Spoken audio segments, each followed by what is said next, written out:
Hello, welcome to Workplace Wake Up. I'm Jen Shaw.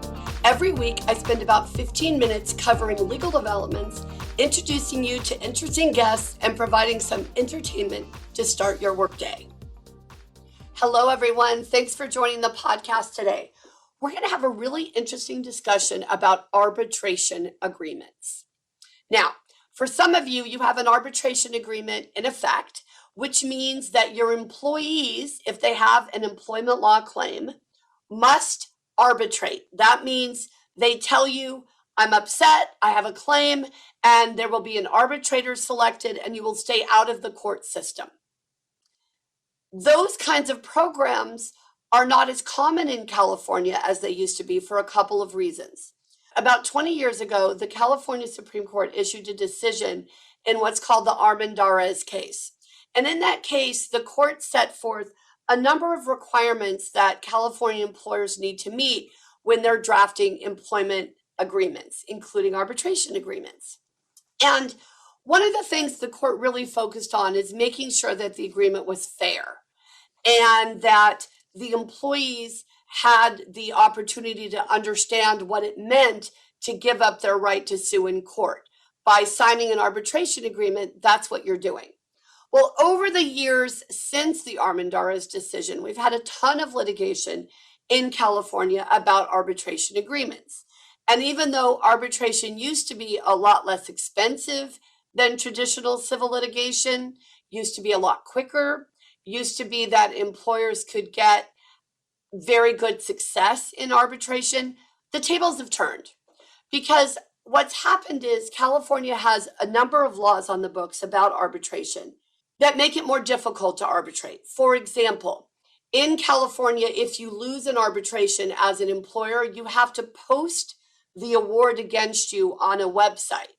And of course, that's where plaintiffs' lawyers are going to go to get leads on cases, right? Where they see, oh, well, this employer didn't do well. They lost this multi-million-dollar arbitration. So therefore, I'm going to make sure that I target them. All right. The other thing that happens with arbitration in California is that there's so much litigation about what the agreement should say that we get different cases all the time where we think, we got to revise this agreement. We got to change this language. And then you've got to go back to your employees to get a new agreement. There's consideration that you have to give, meaning you have to offer something to the employee to get them to sign the new agreement. And there's an argument in California about whether continued employment, allowing them to keep working with you, is enough. So it's complicated. Now, we got a really important decision from the U.S. Supreme Court a couple of years ago called the Epic Systems case. And in that case, the U.S. Supreme Court said, look, you can include a class action waiver in your arbitration agreement. What does that mean? That means that you tell employees you don't have a right to join a class action. If you have a claim, you have to bring a claim against us individually in arbitration. Well, that was a big deal because in California, when you consider all of our wage hour laws and how much potential liability employers have for wage hour laws, it's huge to be able to say, my employee can't bring a class action. But it wasn't quite enough. Because in California, we have the Private Attorneys General Act, PAGA. Many of you have probably heard of it. And it's like a class action, but it allows an employee to bring a collective action or a representative action on behalf of a group of similarly situated employees much more easily than they can do with the class action. With the class action, there are a number of requirements that need to be satisfied. For PAGA, there are far fewer requirements. So, the Epic decision didn't address PAGA claims. So even though we got to include in California the class action waiver, you couldn't do a Private Attorney General's Act waiver. So employers that had arbitration programs, they could avoid class actions, but in California, most employees aren't even using the class action device. They're using PAGA because PAGA, as I said, is much easier to litigate, much easier for employees to get a resolution. Because what happens in California is the penalties are so stiff and the attorney's fees are so significant that many employers will just go to mediation immediately and try to get the case resolved.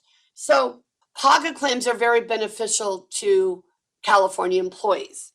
Well, on March 30th of this year, the U.S. Supreme Court heard oral arguments in a case called Viking River Cruises versus Moriana.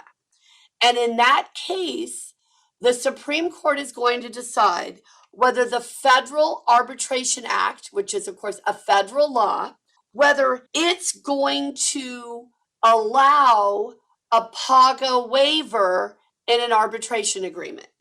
Okay? And the thing that's unique about PAGA claims that is not the case with class actions is the employee is bringing the case on behalf of the state. So in other words, PAGA says, look, if your employer does something wrong, the state has a right to go in and issue penalties and litigate the case. But the state won't always do that. In fact, they never do that. What we're going to do instead is we're going to anoint you a private attorney general, and we're going to let you go litigate that case with your lawyer. Okay, you with me? So it's a method where the state has the claim, but they say to the employee, we're going to let you litigate this. So some of the settlement money from PAGA cases goes to the state because it's a state claim. The rest of it, of course, is made available to the employees who are covered and also the attorneys. And honestly, the attorneys are the ones who get the vast portion of the PAGA settlement. It's not the kind of thing where the employees get most of it and the attorneys get a little. It's very similar to if you ever get a card in the mail. I got one the other day saying there was a class action on behalf of Southwest Airlines passengers, and I was entitled to, are you ready for this? $1.97. Okay, so I was great. You know, did I bother to send the card in for $1.97? No, I didn't. So what's interesting about these kinds of cases is that most of the money, particularly for PAGA claims, is going to go to the lawyers. And in all fairness, the lawyers are the ones bringing the cases. Now, what we've seen is that the same lawyers bring the same kinds of cases. They use the same complaint. They have the same arguments. So they're not investing a lot of money or time into the complaint, and then they immediately get to go to mediation. So people have different views about whether that's good or that's bad. The point of this episode is I want you to understand this case that's going to be coming down this summer. That's the Viking River Cruises case, where the court is going to decide whether you can include a PAGA waiver in your arbitration agreements. Now, if the court says you can do that, everyone is going to want to go get an arbitration agreement in place. Because if you can require PAGA claims to be litigated individually in an arbitration forum, that's a huge win for California employers. Now, I will say, after watching and listening to the Supreme Court's oral arguments in the Viking River Cruises case, I don't think it's looking that good for California employers. I could be wrong. You never know where the justices are coming from. But there is a concern that there's this method, that a tool that employees can use in California, PAGA, and that if they allow the PAGA claims to be covered by an arbitration agreement, it effectively wipes out that remedy. So we're going to see, based on the tenor of the arguments, I think it's an uphill battle, but it's going to be interesting for sure, because when you look at what's going to be decided in this case, it's going to be a huge development if employers have the opportunity to include these PAGA waivers in their arbitration agreements. Now, some of you may want to implement arbitration agreements now. We suggest waiting until we get the results of the Viking River Cruises case, because there may also be some parts of the decision that will impact how you're going to write the agreement. And you also need to have a strategy. So it's very important for you to consult with your employment law counsel about how to set up the program, how to draft the agreement. You may deal with new employees different than current employees. You're just going to have to see what works for your organization. But it's going to be a very important case and something that you should be keeping your eyes open for. It's important also because when we talk about arbitration, there are pros and cons, and you do want to look at whether an arbitration agreement makes sense for your organization. Once you have the agreement, you have the agreement, right? So you have to then, if you want to revoke the agreement, there are steps you have to go through to make that happen. So if you've got a current arbitration program, keep it in place. Don't worry. Follow what's going to happen in the Viking River Cruises case, and you'll get to see the results of the decision and what you should do going forward. And if you don't have a program yet, like I said, we do suggest that you wait to see the results of the court decision, unless you have another really important reason to implement the arbitration agreement at this point. But arbitration agreements are an important tool in California, and generally something that many employers have found useful. Now, another note here, Congress on a federal level is looking at prohibiting all employment-related arbitration agreements. I have no idea where that will go. As you all probably have seen, it's hard for Congress to agree on much of anything these days. But there has been a bill introduced. So it will be interesting to see where that goes and if it gets picked up and gets some legs. Because there are people who believe, I think for valid reasons, that the arbitration process really takes something away from employees, that they should be able to go to court and to litigate claims that they have. And so if you limit it to arbitration, they are not getting sort of the benefit of the bargain. They aren't getting their day in court. So there are folks who would like to invalidate arbitration agreements altogether. And as you might recall, here in California, we had Proposition 51, which also dealt with arbitration agreements, which is tied up in court right now.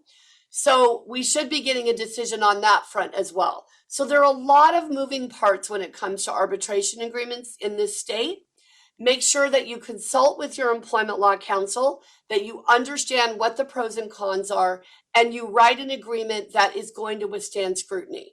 If your agreements are constantly being overturned, it's just not going to do you any good, right? So you've got to write an agreement that really makes sense.